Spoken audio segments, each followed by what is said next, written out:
Razorpay secures cross-border license from the Reserve Bank. Move allows company to handle inward and outward international payments. Bitcoin suffers the biggest single-day decline in 7 months as the sell-off intensifies. All cryptocurrencies under pressure as investors fret over a new crypto winter. Bitcoin is down 30% from the record high in October. Well, those were the headlines we've been tracking for you this evening on What's Brewing. Finfactor, the parent company of Finvu Account aggregator, has raised $15 million in a Series A round led by Westbridge Capital with participation from Varanium, DMI Sparkle and IIFL Fintech Fund. Now, Finvu AA now serves over 50 million consumers, powering real-time, consent-based data sharing for banks, insurers, brokers and wealth managers. Finfactor also works with over 150 BFSI clients through its AI-driven analytics suite.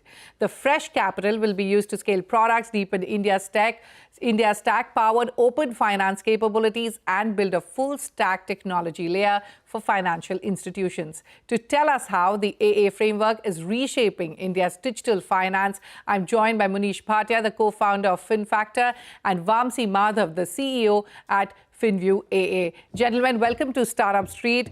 Munish, if you could let me start with you first. What does this capital unlock for Finfactor at this stage of India's open finance evolution? How does this round really help you scale products and, of course, expand teams? What are the top 3 capabilities that you're prioritizing right now? Yeah, thanks, CNBC. So actually, this capital allows us to focus on servicing our customers better. I think we can build products to solving more specific problems and use cases aligned, in the industry aligned to usage of open finance and, mainly built on the A rails. As the usage of A further increases in the ecosystem. So basically, we are looking to expand our product capabilities in lending, wealth solutions, go deeper in these areas, and then also look at other adjacent solutions. Sure. Let me go across to Vamsi now. Vamsi, Finvu AA is a RBI licensed account aggregator. It has already served over 50 million consumers, like I mentioned earlier. What were the biggest unlocks that helped you reach this scale? Account aggregators were once considered early stage infrastructure. Today, they are mainstream. Vamsi, what's driving this shift? Policy, customer behavior, or partnerships? Thank you, Shruti, for having us on the show. I think customer behavior has obviously been central. The ecosystem went live 4 years ago, and I remember in the very first 2 weeks, we were all surprised by the Indian financial consumers' adoption of something digital like this. And I think in large part, that's thanks to Aadhaar and UPI having sort of greased the rails for us. So that's helped us a lot.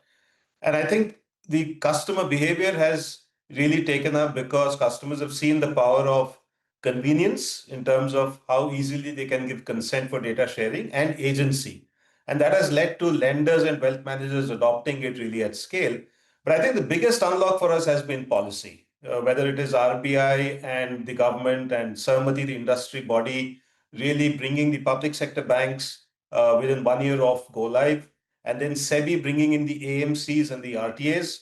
That's really helped us. And Finvu, being one of the earliest players, has done its own business development effort to use these unlocks. So that's really what has helped us scale so far. Also, Vamsi, the AA ecosystem is maturing fast. We've got multiple licensed players. So tell us what differentiates Finvu AA today, technology, security, reliability or scale. And given the volume of sensitive data flowing through the platform, what safeguards do you have in place? Shruti, our differentiator clearly is reliability. Okay. We run a highly engineering-heavy system. We provide reliable success rates to our technology partners. We provide very reliable user experience for our consumers, and we provide very reliable guardrails to prevent misuse. In fact, we're one of the first AAs to offer something called Consent Guard, which is essentially, to put it simply, a way for end users to not be presented with unreasonable consent requests. And we in fact ended up open sourcing that. It's up on Sahamati's repository as a way to foster governance. So I think in terms of safeguards, one of the things for us to understand is we are really blind to the financial data. The way the technical architecture is, is that if your data is going through us, it is encrypted from your bank and it gets decrypted only on the destination. So really the footprint of risk through us is very, very little. But we are an RBI regulated entity, so we get regularly audited for all Yes. measures. So we have all state-of-art security measures in place. All right, coming back to you, Manish, the Finfactor today offers a multi-AA gateway, bank statement analyzer. You've got loan monitoring tools and wealth tech capabilities. Across your 150 plus BFSI clients, which products are seeing the strongest demand right now? Yeah, so we've found a good product market fit for a gateway, a bank statement analysis, and our wealth solution. And we have a good, strong pipeline of customers looking for solutions built on the A rails, because most of the solutions are primarily built on the A rails. But we are also co-building solutions with our partners and our existing customers for newer use cases. As the ecosystem evolves and moves forward further, as it scales up further. So a lot of work already there in the pipeline. All right. Vamsi, account aggregators are being called the final building block of India's stack. In fact, your investor, Wedgebridge Capital, also quoted that. From your vantage point, what does open finance at scale look like over the next 3 to 5 years? So we took 4 years to reach 50 million Indians so far. And I think over the next 3 to 5 years, these building blocks of India's stack will be deployed in newer form factors. We're very excited about voice being one of those form factors. Newer contexts, such as assisted and phygital modes, not just do it yourself.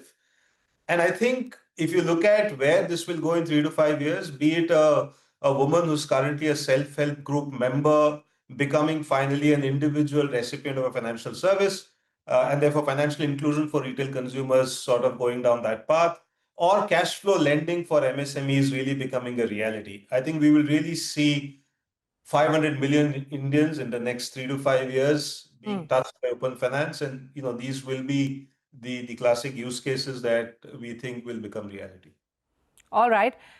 Going back to your tech, and Munish, let me get you in.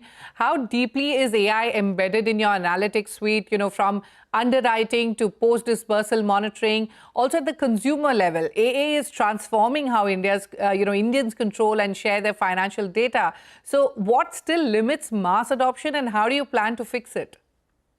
Yeah, so the heart of our analytics is basically transaction categorization, which is essentially identifying patterns as to how customers interact with money and finance. So we've built in-house models trained specifically for this, and this essentially helps lenders, wealth managers to make better decisions, more accurate decisions in either in underwriting, collections, advisory, or any other use cases. It could be within insurance, or some that Vamsi mentioned on cash flow analysis. But if you look at the ecosystem, last 4 years has grown significantly with over 800 participants. There are 300 million consents that are now been fulfilled, and we're seeing a 15% growth month on month, which is quite significant growth since the last 1 or 2 years as well. So we feel that with better overall robust infrastructure and network, and of course wider awareness of the AI ecosystem will definitely help scale up and increase adoption. And we are closely working with all of the ecosystem partners as well to solve for this. All right. So picking up from what Munish just said on that very positive note, Vamsi, what's the one breakthrough, whether it's technology, regulation, or adoption, that will shape the next phase of India's open finance ecosystem, according to you? We are a technology company, so we obviously bet very heavily on trends in technology, and we think technology will naturally drive adoption. But I think the one bet that I would place on this really unlocking us is regulation. We're very excited about, AI regulation, particularly RBI's free AI report and the Ministry of Electronics and IT's AI governance framework. And I think what we will really see is that the Indian concept of data empowerment and protection will be spurred through a wholehearted adoption of AI. So for us, AA to the power of AI, Shruti, is really the breakthrough that we're hoping for. Well, and on that note, it's time for me to wrap up this conversation. Munish and Vamsi, both, many thanks for joining us on Startup Street today and wish you the very best with all your growth plans. Yeah, Thank you. thanks, Shruti. Thanks. Yeah. Moving on the hot seat today, Bengaluru-based EV OEM 3EV Industries has closed a 120 crore rupee Series A round led by Mahanagar Gas Limited, marking MGL's first strategic bet in the electric mobility space. Now, with this funding, 3EV plans to scale manufacturing, expand its charging and aftermarket network through its new 3C division and accelerate R&D across regenerative braking and advanced materials to solar-enabled cold chain EVs. Now, the company has nearly doubled vehicle sales in FY25 and is targeting positive EBITDA next year. And to break down the deal, the tech and the road ahead, joining me now is Peter Wokner, MD of 3EV Industries. Peter, welcome to Startup Street. Like I mentioned, Mahanagar Gas Limited has made its first strategic bet in electric mobility with 3EV. What does their backing mean for your long-term roadmap? Does this investment open the door to deeper gas-to-electric energy partnerships with MGL, especially around charging infrastructure? Yes. Well, first of all, thank you very much for inviting me today, and good morning to you. The support and the investment from Mahanagar Gas MGL in 3EV Industries as the lead investor in our Series A is a terrific validation of all the work that we've done and the business model that we pursued from day one to provide sort of a full turnkey offering for EV mobility in the three-wheeler space, the category L5 space. So the support of Mahanagar Gas is not purely financial. There are very strong strategic synergies between what is a very mature, financially strong business at MGL and, of course, more of an emerging, growth-oriented business at 3EV Industries. It does help us to scale our manufacturing, although we do have already substantial manufacturing assets in Bangalore. We're in Dodbalapur on the north side of Bangalore, as you mentioned. But very importantly, our 3C aftermarket division will also benefit not only from the financial support, but also from the strategic alignment. You know, picking up, Peter, from what you just said, tell us or elaborate on what does the Series A fundraise unlock for you across, manufacturing, charging, and aftermarket services? We're currently serving customers in 5 cities today in our aftermarket. That's where our customers and our installed base of vehicles that we manufacture are located. We need to deepen our resource availability in those 5 cities. That's Mumbai, Bangalore, Chennai, Coimbatore, and Hyderabad.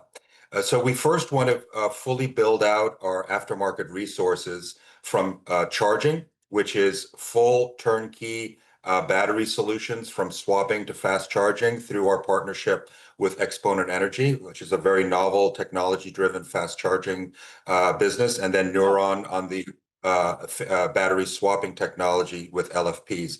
But even more so, building out our care capabilities, which is the second C in 3C. It's charging, care, and conversions. That is what's going to support a larger base of vehicles and customers in our markets to ensure that uptime. Again, we are in the B2B space. All of our customers are commercial enterprises. Yes. Nobody's driving their children to school in our vehicles. They're there for work.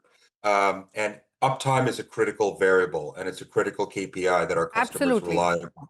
Yes. You know, Peter, you've called the Series A as the catalyst for your new 3C division you just mentioned. So tell us, what does charging, care, and conversions encompass, and why is it central to last mile electrification? Also, how soon can we really expect a scale rollout of the 3C network across major cities? Yes. Well, I mean, EV mobility is still in its early stages, both in India as well as globally. Okay. So the maturity and depth of resources in the market is still at an early stage where availability of aftermarket support, if the vehicle encounters some maintenance or service requirements, or battery access for recharging or swapping availability, still remain limited in the marketplace. 3EV set out to build a full partner ecosystem so that we could give all of the different elements required to operate these vehicles. We were always focused on what is the end user requirement and how do we provide an envelope of security and reliability to promote that. It is only that end customer that supplies the revenue that feeds everyone in the supply chain, from the fleet owner, the vehicle owner, to the OEM, all to the parts vendors and suppliers that we work with at 3EV Industries. So we wanted to make sure that we were giving a very strong and clear value proposition to that end user. That means that providing those 3C services was a critical commercial a leverage point for us from day one. Okay. The investment of Mahanagar Gas allows us to strengthen that, where we've moved over the last 5 years since we were created, last 5-6 years, from technical proof of concept, where we wanted to build a robust vehicle. We essentially wanted to max out what was allowable under the rules for category L5 EVs. We then wanted to understand the premium commercial engagements that electric vehicles were suitable for in this heavy duty format, and then create an ecosystem of support around them so that our end users, our customers, could have that reliability, again, at an early stage in the market. Yeah, Peter, you have nearly doubled vehicle sales from 438 units in FY24 to 834 projected in FY25. What's driving this surge, if you could quickly tell us? Yes, sure. These are still very small numbers. I mean, there are lakhs and lakhs of three-wheelers out there, and we talk about commercial vehicles. There are also lakhs of those on a four-wheeler format, light-duty commercial vehicles. So the numbers are small. We're a humble company, but we understand the enormous opportunity to scale from here. What we don't do is we don't build to fill a channel. We don't fill a dealership channel. We build to end user demand. So that's what's really been driving this. Okay. Large enterprises, e-commerce companies, fleet operators serving those larger enterprises seeking EV mobility due to its greater productivity and greater efficiency. Sure. Let's talk about revenues, Peter. Revenues have jumped 3x to 54.7 crore rupees in FY25. You're targeting 65 crore rupees and positive EBITDA by FY26. What's the execution roadmap to hit these numbers? Sure. Driving towards profitability really was sort of a key mandate for us as a company. Obviously, revenue growth is important, and we see enormous scope to scale our business in terms of the top line going forward, given the size of the marketplace. But to be a healthy company, we needed to drive towards profitability. Our manufacturing division is already EBITDA positive and will be driving towards profitability. We have positive gross margins. We have positive contribution margins through operations. That business is on track as we scale our deliveries. In terms of 3C, that is a recurring revenue base that is driven by the installed base of vehicles. And we are now not only supporting the vehicles manufactured by 3EV, but also third-party OEM vehicles where we are providing battery and care services for those vehicles. So as that installed base of vehicles continues to expand, we will be achieving EBITDA positivity this year and profitability the year after. All right. Peter, you're doubling down on R&D from regenerative braking and advanced materials to solar-enabled cold chain EVs. Which of these innovations will hit the market first? Well, in terms of from our point of view, cold chain is a unique and technically challenging requirement that our customers have expressed to us. That's because of the energy scarcity on an electric vehicle. It has to be very efficient. So the weight and the energy consumption of a condenser and active cooling device is not compatible with a three-wheeled electric vehicle. We have a passive solution that we've tested over the past year that has proven very successful in the marketplace. It's not just about the vehicle, however. The cold chain vehicle that we've developed also relies on infrastructure investments in charging as well as cooling, with reliability through gensets at our charging hubs. So those investments are also being unlocked now with the Series A funding, and we'll be rolling that out. All right. Peter, what's the one breakthrough technology or policy that you believe will redefine electric three-wheelers in India over the next 5 years? I think when we look forward in the next 5 years, the things that we can anticipate, it's hard to pinpoint exactly what is going to be the leverage point. But certainly from my point of view, solid state battery technologies being introduced in larger formats that will support EV mobility, three-wheelers, four-wheelers, that's going to be a major breakthrough.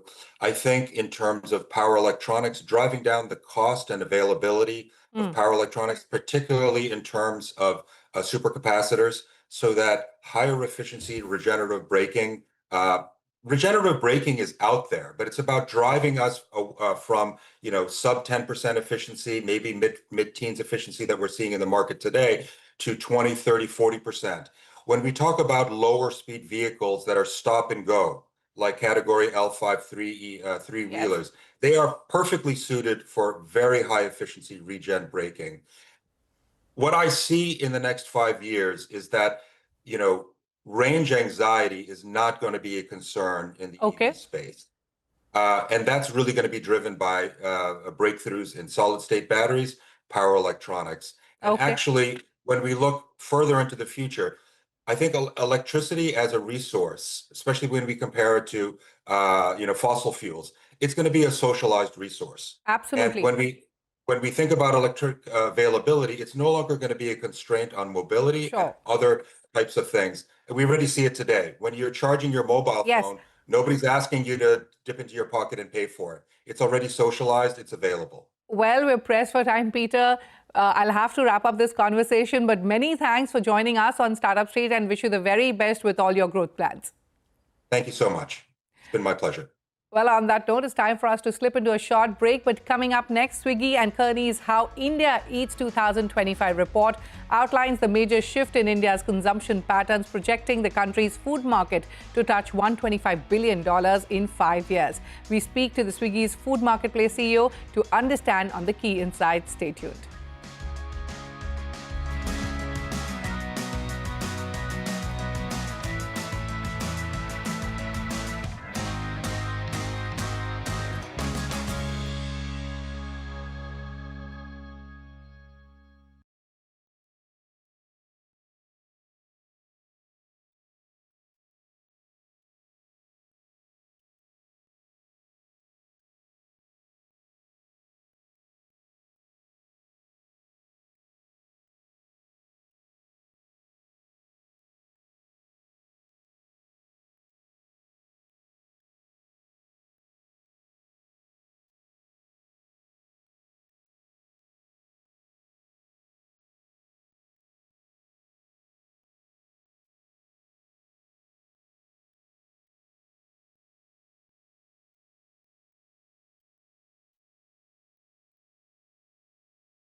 Welcome back to Startup Street. From a $125 billion food market to a sharp rise in regional cuisine and late-night eating, the new How India Eats 2025 report by Swiggy and Kearney captures major shifts in India's consumption patterns.